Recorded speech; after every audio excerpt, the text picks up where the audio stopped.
it's a good one for them, but then we have our own benefits to take out of this situation as well. So I'm talking of African countries, because it's going to help develop the players. Let's go and listen to NBA Commissioner Adam Silver making that announcement about the NBA returning to Africa for a second time.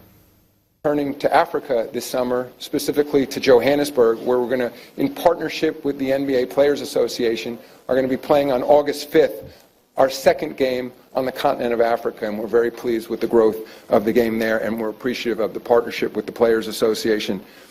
We're extraordinarily motivated to grow the game in Africa. We have 14 current NBA players that were born in Africa, and many others who have a parent that was born in Africa.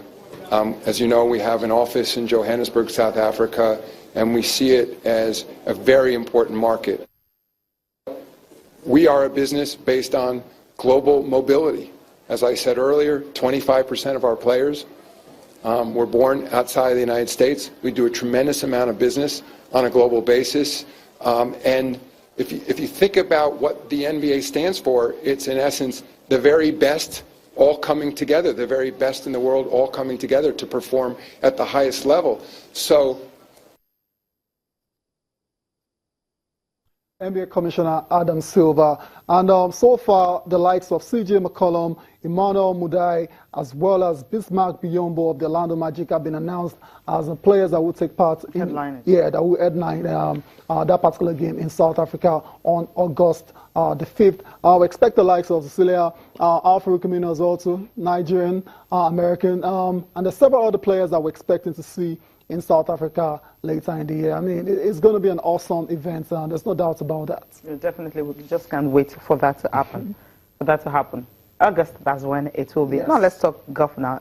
Dustin Johnson, back to, getting the #1 spot in grand style. You know, he says, he keeps saying that he's a good player, but he doesn't see himself as the best.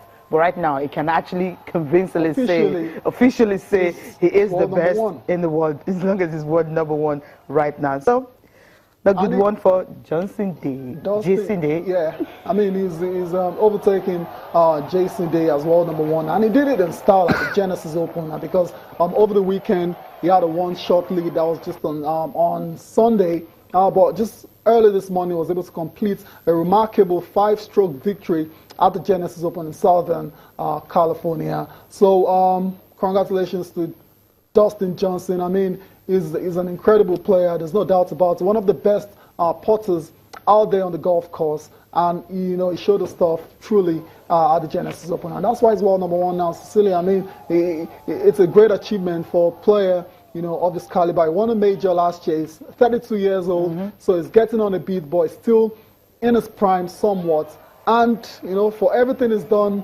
at this tournament, he's been able to win about $1.26 million for his 13th PGA Tour victory. Yeah, the good thing is, I think he's always have a way. Every year he gets to win at least one PGA Tour title every year.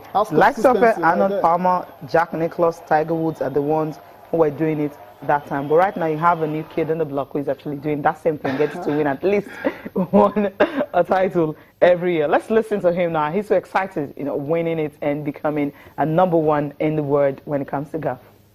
You know, today in the 4th round, you know, to finally get a win at the Genesis Open, you know, it feels good, because when I finished second here a couple times, lost in a playoff, felt like I should have won a couple other times. So, you know, it's definitely nice to win on a golf course that I really enjoy playing, and, you know, a golf tournament I really enjoy playing.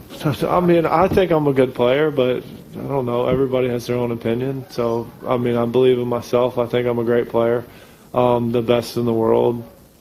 I mean, until now, I probably wouldn't have said I was the best in the world, but now I can say it. The first thing in the morning when I wake up,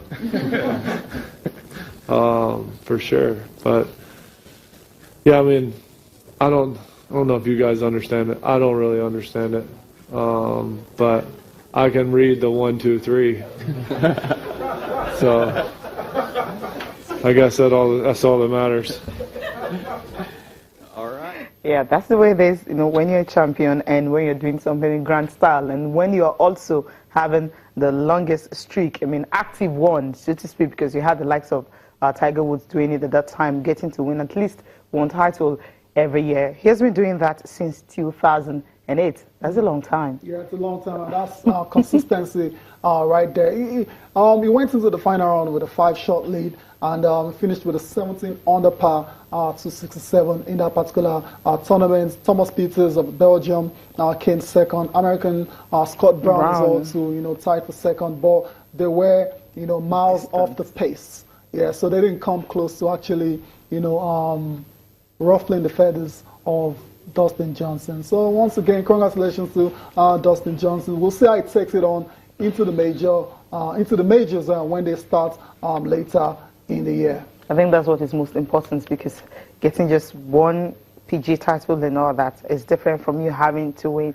at least a major. Yeah, exactly. Yeah, this is one of the reasons why I have my doubts about Tiger Woods, returning, to dominate. You're gonna go to this guy again? No, it's just one of the reasons. One of those players out there that is playing incredible golf at the moment. So I struggle to see how Tiger will fit into the set of players on tour right now. It's going to be very difficult for him. Very hard for him. That's not even without talking about the injuries he's having to deal with. So yeah, I don't know. Tiger might just need to call it a day. Call it a day, right? Okay. And judging from the fact that it's someone who actually won about 14, for 14 straight seasons, was going to win at least a PGA title every year. But right now, it's difficult because injury has told him, look, maybe it's just time for you to pack up. We'll go for a break now. We'll come back. We'll be looking at the CAF Champions League and also the CAF Confederations Cup.